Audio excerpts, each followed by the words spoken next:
Bom dia, vamos assim nesses instantes, nos serenando, nos acalmando, vamos nos sentindo no salão da casa de Fabiano, congregados em nome de Deus, em nome de Jesus, sentindo as vibrações amorosas e o carinho, o amparo, a proteção, o cuidado desvelado de Frei Fabiano e de todos esses espíritos amorosos que estão trabalhando na sua obra, na obra do Cristo, que nós possamos nos juntar, sermos também pequenos trabalhadores, também assistidos naquilo que ainda somos tão carentes e que possamos estar de boa vontade, com o coração aberto, a mente aberta e submissos aos desígnios de Deus, com um coração dócil às boas inspirações. Pai nosso que estais no céu, santificado seja o vosso nome. Venha a nós o vosso reino, seja feita a vossa vontade, assim na terra como no céu. O pão nosso de cada dia nos dai hoje. Perdoa, Pai, as nossas dívidas, assim como nós devemos perdoar aos nossos devedores. E não nos deixeis cair em tentação, mas livrai-nos do mal. Que assim seja, graças a Deus e graças a Jesus. Então, continuando aqui o Evangelho segundo o Espiritismo, nós estamos no capítulo 16, Servir a Deus e a Mamon, né? Então a gente percebe que é um capítulo que vem nos ensinar como, né? Uma vez que nós estamos encarnados no mundo material, em que muitas vezes as seduções aí materiais, né? As coisas desse mundo podem aí requerer de nós uma excessiva atenção, né? E esse capítulo vem nos ensinar, né, que a gente tem que saber ter o equilíbrio para lidar com as coisas aqui, né, com as coisas materiais, notadamente nesse capítulo falando ali das posses mesmo, daquelas coisas que a gente né, tanto nos fascinam, ali as riquezas, a propriedade, né? E como lidar com isso, com o equilíbrio e a luz do Evangelho, uma vez que a gente já estudou, né? Semana passada a gente já tem aprendido que a riqueza não é algo que é condenado por Deus. Ao contrário, a riqueza é de Deus. Deus nos, né, nos concedeu esse mundo maravilhoso aí aos cuidados de Jesus, né? Como pastor desse grande rebanho que somos nós, um mundo rico de recursos materiais mesmo, né? Para que a gente bem saiba usar. Não dá para dar para todos, né? Tem que ser uns por sua vez, né? Cada vez alguns vão receber aí essas riquezas, conforme a necessidade, para poder dar o bom ou o mau uso, conforme seja o nosso livre-arbítrio. Né? Mas as riquezas não é que elas não sejam de Deus, pelo contrário, elas são de Deus, e como é o homem através do seu livre-arbítrio, né? Somos nós que damos ali uma desvirtuada, nos deixamos seduzir demais, deixamos que o nosso egoísmo aí prevaleça, né? E acabamos aí criando situações meio injustas.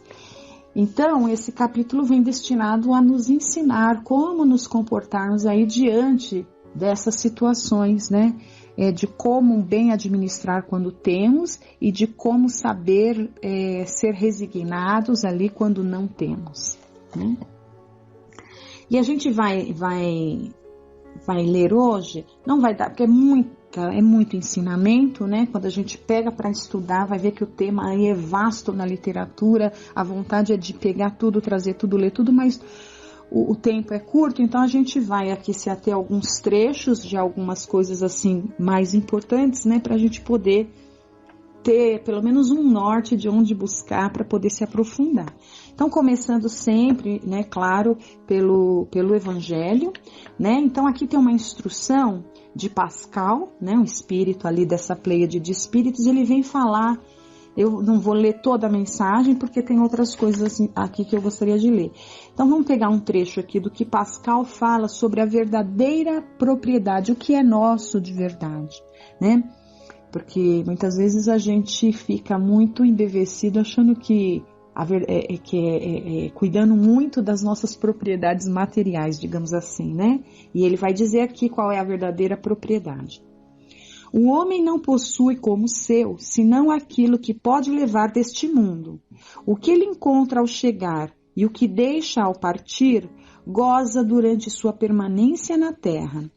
Mas desde que é forçado a deixá-los, é claro que só tem o usufruto e não a posse real. O que é então que ele possui? Nada do que se destina ao uso do corpo e tudo o que se refere ao uso da alma, a inteligência, os conhecimentos, as qualidades morais. Eis o que ele traz e leva consigo, e que ninguém tem o poder de tirar-lhe, e o que ainda mais lhe servirá no outro mundo do que neste. Dele depende estar mais rico ao partir do que ao chegar neste mundo, porque a sua posição futura depende do que ele houver adquirido no bem. Quando um homem parte para um país longínquo, arruma sua bagagem com os objetos de uso nesse país e não se carrega de coisas que lhe seriam inúteis. Fazei, pois, o mesmo em relação à vida futura, aprovisionando-vos de tudo que nela vos poderá servir. Então, as nossas propriedades materiais, a nossa riqueza, os nossos títulos, a nossa estirpe, né? Que mais? Tudo, né, que se destina ao uso do corpo, como disse aqui, né? Tudo que satisfaça até a nossa vaidade. Nada disso nós vamos levar para o lado de lá quando a gente desencarnar, né? Então, quando a gente desencarnar, o que a gente vai levar? Tudo aquilo que ficou gravado no nosso espírito, né? Que são as nossas atitudes, né? O nosso conhecimento, tudo aquilo que nós fizemos, de bom ou de ruim. Então, se a gente se esforçou para aquinhoar bens, valores morais, se nós nos esforçamos durante a nossa permanência na Terra, né? Nós corremos atrás, sim, das coisas materiais porque é necessário para a sobrevivência, mas nós não esquecemos de cuidar também de nos enriquecer de valores morais, né?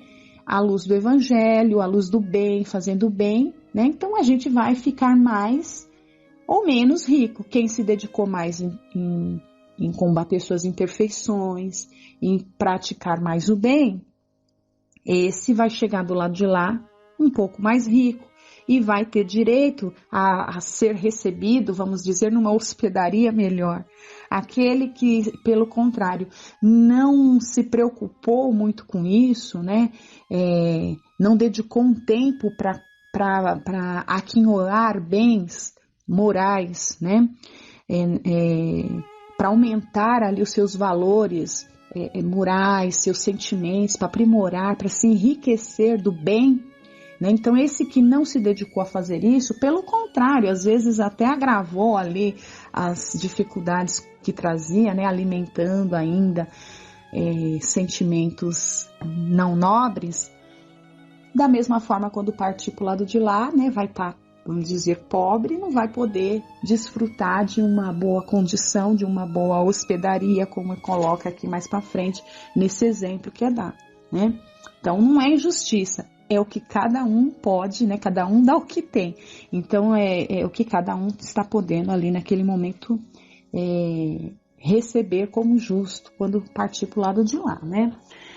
E aqui, olha, a gente percebe isso, né? No Livro dos Espíritos, nas questões entre a 880 e 885, vem tratando dessa questão da propriedade, né? E a gente percebe que logo após esse item que fala de propriedade, também já vem falar da caridade, porque quando a gente pensa na nossa propriedade material, o bom uso dela não pode estar dissociado da caridade e o amor ao próximo, porque a gente já sabe que assim, já estudamos lá, né? É lícito adquirir uma propriedade, adquirir os bens aqui na Terra? Claro que sim, né? Mas é a forma como nós vamos conduzir, como nós vamos gerenciar essa dádiva que nos foi concedida, né? É que vai estar determinando se nós também estamos aumentando a nossa bagagem de propriedade espiritual, né? Então aqui vai dizer, por exemplo, lá na questão 884, né, quando Kardec pergunta se a propriedade, vamos dizer, essa aqui da terra, ela é legítima, né? Então a resposta vai ser, só é propriedade legítima o que for adquirida sem prejudicar a ninguém. Então, né, ou seja, observando os valores ali do amor ao próximo, porque se eu prejudico alguém, né, essa propriedade não é legítima.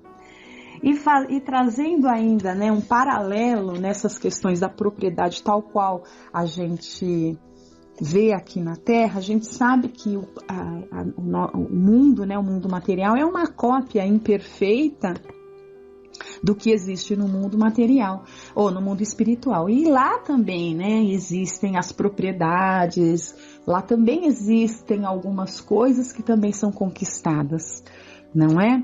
E no livro Nosso Lar, tem aqui no capítulo 21, tem um trecho, não vai dar para a gente ler, a gente vai fazer só, vamos só remeter para quem quiser, né, depois ler o capítulo inteiro, porque a gente não tem tempo, mas relembrando, né, de André Luiz, que foi ali muito bem recebido na casa de Dona Laura, e ele ficou muito impressionado que ele era uma casa mesmo, né, tal qual aqui na Terra, uma propriedade, um imóvel, né, espiritual, digamos assim, e ele tinha esse espírito curioso, muito legal, né? Que foi esse sentimento de curiosidade que trouxe esses esclarecimentos aqui pra gente, né? E ele estava curioso para saber como era essa questão, né? Ela tinha uma casa, como que conseguia ter uma casa lá, né? No plano espiritual. E aí ele pergunta para ela, né? Como se encara o problema da propriedade na colônia? Esta casa, por exemplo, pertence-lhe? E a Dona Laura vai esclarecer para ele. Eu só vou ler esse trecho, né? Porque é longo, tem muito ensinamento, mas só para a gente ter uma ideia. Tal qual como se dá na Terra, a propriedade aqui é relativa, né? Então lá também, né? Então assim como o que temos aqui no nosso mundo não é nosso, é de Deus, a gente é só usufrutuário, como a gente acabou de ler, lá também, vamos lá, é relativa. Nossas aquisições são feitas à base de horas de trabalho. Aqui também, né? O trabalho honesto, como a gente leu lá no Livro dos Espíritos, que não prejudica ninguém, né? Trabalhamos e conseguimos ter nossa propriedade. Lá no mundo espiritual também tem que trabalhar, né? Para conseguir.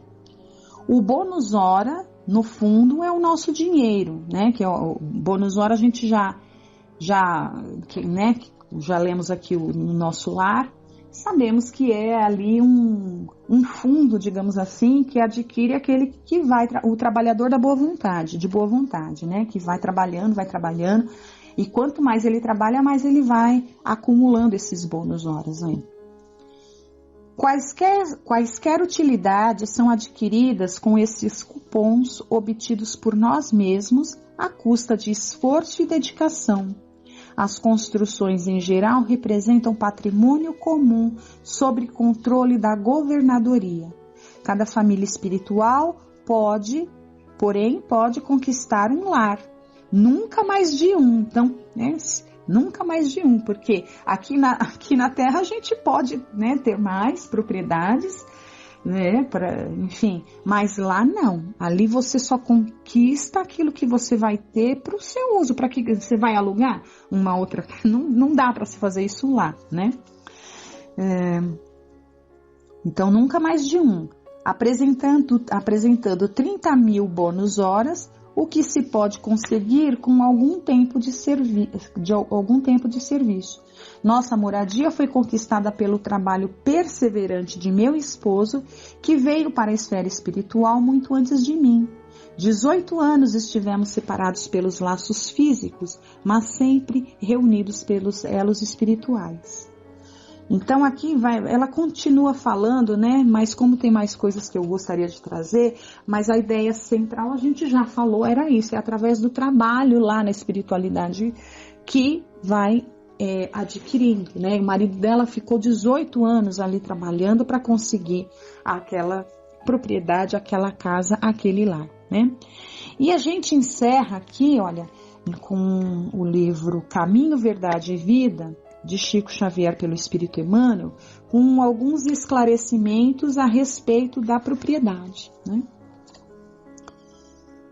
E o mancebo, ouvindo estas palavras, retirou-se triste, porque possuía muitas propriedades. É aquela história do jovem rico que a gente já trouxe semanas atrás, né? Mateus, no capítulo 19. E Emmanuel vai falar sobre isso. O instinto de propriedade tem provocado grandes revoluções, ensanguentando os povos.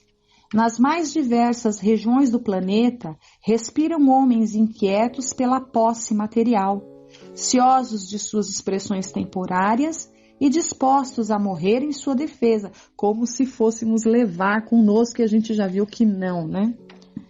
Isso demonstra que o homem ainda não aprendeu a possuir. É o egoísmo, né? Com esta argumentação, não desejamos induzir a criatura a esquecer a formiga previdente, adotando por modelo a cigarra descuidosa.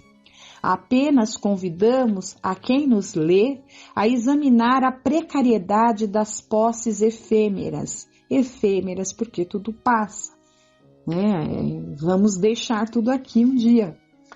Cada conquista terrestre deveria ser aproveitada pela alma como força de elevação, usar de maneira proveitosa não só para a satisfação da nossa vaidade, do nosso orgulho, né, do nosso egoísmo, mas em favor de tantos quantos estejam ali ao nosso redor, que seja o nosso próximo e que a gente tenha a condição de poder estar auxiliando também.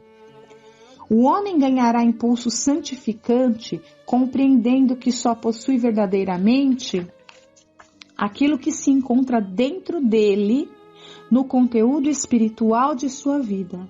Tudo o que se relaciona com o exterior, como sejam criaturas, paisagens e bens transitórios, pertence a Deus, que nos concederá de acordo com seus méritos. Ou seja, a gente tem apego aqui, ele até coloca algo, né, a mais que a gente não colocou, mas a gente não se apega só às propriedades das coisas em si, das riquezas, mas até a pessoas. Até porque, né, nós dentro ainda desse sentimento meio egoístico que ainda carregamos, muitas vezes podemos até nos sentir donos uns dos outros, né? Donos dos nossos filhos, donos dos nossos maridos, donos das nossas esposas, donos dos nossos, daqueles que estão na nossa dependência, nossos funcionários, né? A gente pode achar que a gente é dono das pessoas também, né?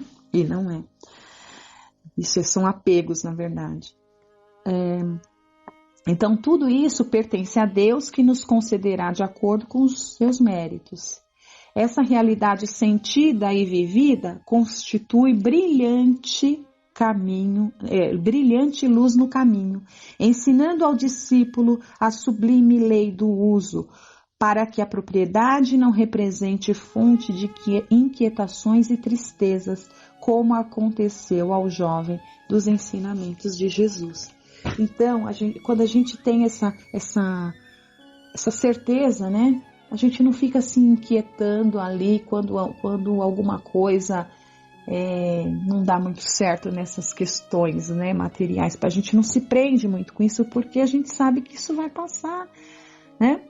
E a gente não se perturba tanto. Então, que nós saibamos ali bem gerenciar todo e qualquer bem que a gente tenha, não nos esquecendo que todos nós temos o nosso talento, né? Uns mais, outros menos, então todos nós temos ali alguma coisa para estar repartindo e não esquecer de que não é nosso somente o que nós trazemos de bom no campo dos nossos sentimentos. Então que a gente saiba realmente cultivar esses bons sentimentos e essas boas obras em qualquer situação social e econômica que a gente esteja. Fazer isso com sabedoria e com amor no coração. É o que o Evangelho nos ensina. Que Jesus esteja conosco. Vamos ficar agora com a segunda parte, Livro dos Espíritos. Uma boa noite.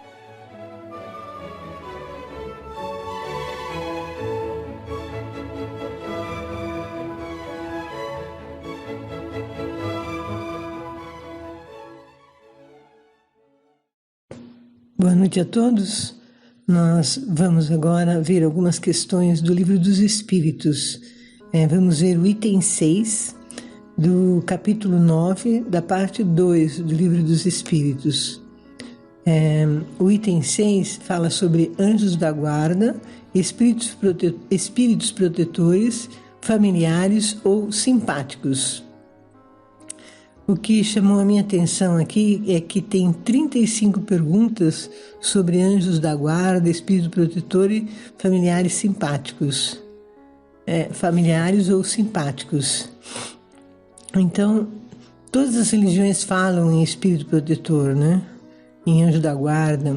Então, os espíritos confirmam e esclarecem sobre a existência desses espíritos que se dedicam a um encarnado em especial.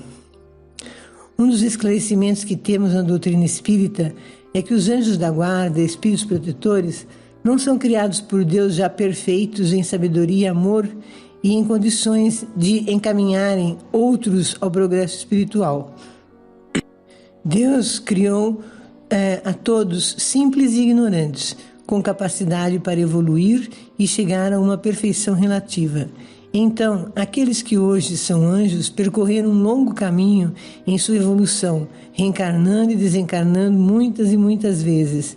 Certamente há aqueles que evoluíram mais rapidamente que outros porque não criaram tantas provas. E outros, porque foram criados antes. Deus está sempre criando, alguns já estão mais avançados que outros. Deus cria eternamente. Há mundos e seres em diferentes graus evolutivos, portanto. Repetindo, Deus não criou os anjos e os demônios e nós que podemos nos tornar um deles. Os anjos estão no caminho da perfeição relativa, já avançaram muito a ponto de auxiliar a outros que estão engatinhando na evolução, como nós, por exemplo, de um modo geral. Aqueles que são denominados de demônios são espíritos infelizes que estão fazendo más escolhas e muitos estão há milênios nesse caminho desditoso, mas nem por isso serão eternamente infelizes, como muitos chegam a pensar. Deus dá o livre-arbítrio às suas criaturas, mas sempre há um tempo em que Ele diz não mais além. Portanto, todos, sem exceção, atingirão a perfeição relativa um dia. Podemos orar pelos espíritos difíceis porque precisam de nossas preces, assim como nós precisamos, não é? Outro motivo da importância dessas questões é termos a certeza que não estamos sozinhos. Deus coloca ao nosso lado alguém que vela por nós incansavelmente, que está sempre ao nosso lado, vibra de alegria com as nossas boas escolhas e lamentam as nossas más escolhas, pois aumentaremos as nossas provas. Precisamos nos conscientizar de que Deus é amor e não nos deixa neste mundo de dificuldades sem amparo algum. Nós precisamos confiar em Deus e em nosso Espírito protetor. Nas dificuldades, estão ao nosso lado. Eles não vão fazer a nossa tarefa, mas nos auxiliarão através de nossos pensamentos. Daí a necessidade de confiar, esperar e crer no bem. Orar e confiar em Deus e em nossos anjos guardiães. Vamos ver algumas questões agora. Questão 489. Há espíritos que se ligam a um indivíduo em particular para protegê-lo? Resposta: sim. O irmão espiritual é o que chamam de bom espírito ou bom gênio. Questão 490. O que se deve entender por anjo da guarda? Resposta: o espírito protetor de uma ordem elevada. Qual a missão do espírito protetor? O de um pai para com seus filhos, conduzir o seu protegido no bom caminho, ajudá-lo com seus conselhos, consolá-lo em suas aflições, sustentar sua coragem nas provas da vida.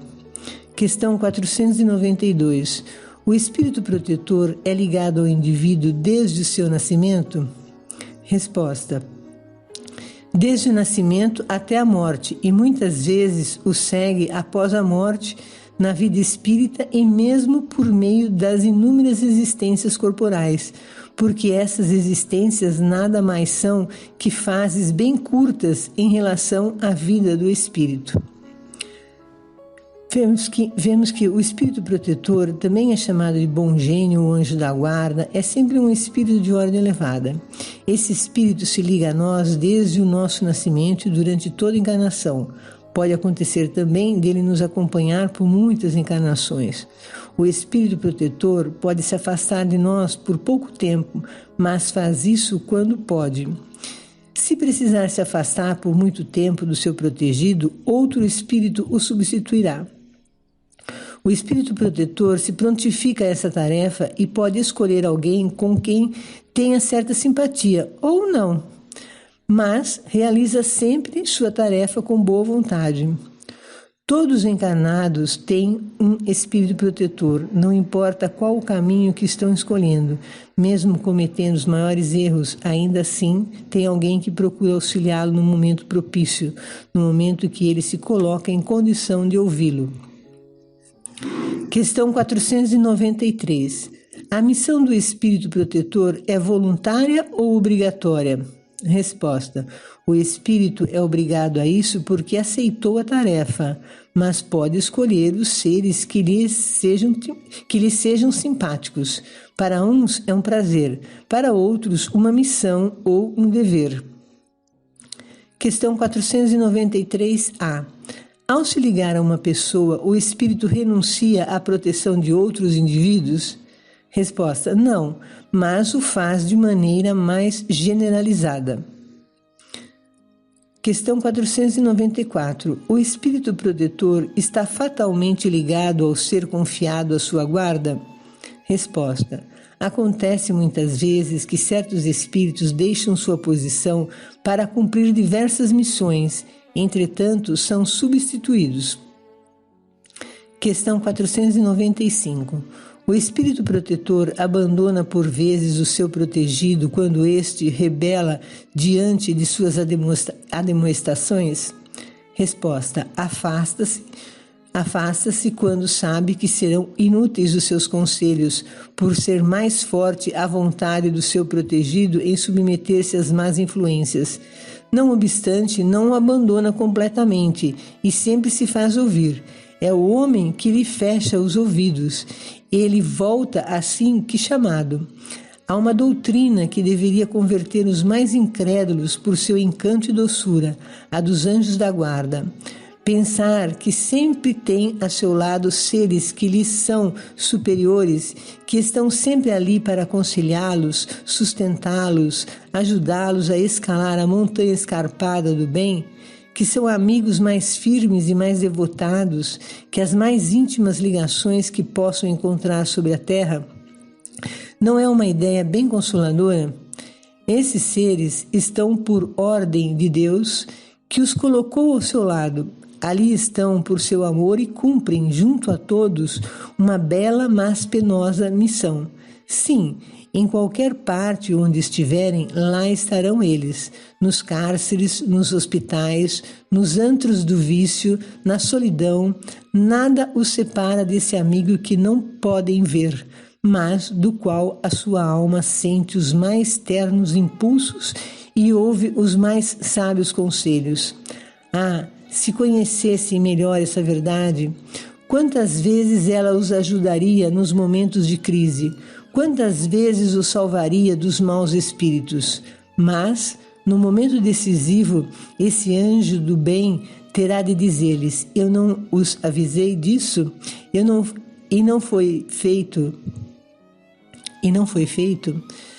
Não lhes mostrei o abismo? E nele precipitaram-se. Não fiz soar em sua consciência a voz da verdade, abafada pelos conselhos da mentira? Interroguem seus anjos da guarda. Estabeleçam com eles essa terna intimidade que reina entre os melhores amigos. Não pensem em nada lhes ocultar, pois eles são os olhos de Deus e não há como enganá-los. Considerem o futuro, procurem avançar nessa vida e suas provas serão mais curtas, suas existências mais felizes. Vamos, homens, coragem. Rejeitem de uma vez por todas os preconceitos e as segundas intenções. Adentrem no novo caminho que se abre e perseveram. Sigam os seus guias. Não pode lhes faltar objetivo, porque esse objetivo é o próprio Deus. Aos que pensam que é impossível a espíritos verdadeiramente elevados se restringirem a uma tarefa tão laboriosa e constante, diremos que influenciamos as suas almas, mesmo estando a milhões de léguas de distância. Para nós, o espaço não existe, e mesmo vivendo em outro mundo, conservamos essa ligação mútua. Desfrutamos de qualidades que não podem compreender, mas estejam seguros de que Deus não lhes impôs uma tarefa acima de suas forças e nem os abandonou sozinhos na terra, sem amigos ou sem amparo. Cada anjo da guarda tem o seu protegido por quem vela, como um pai vela por seu filho.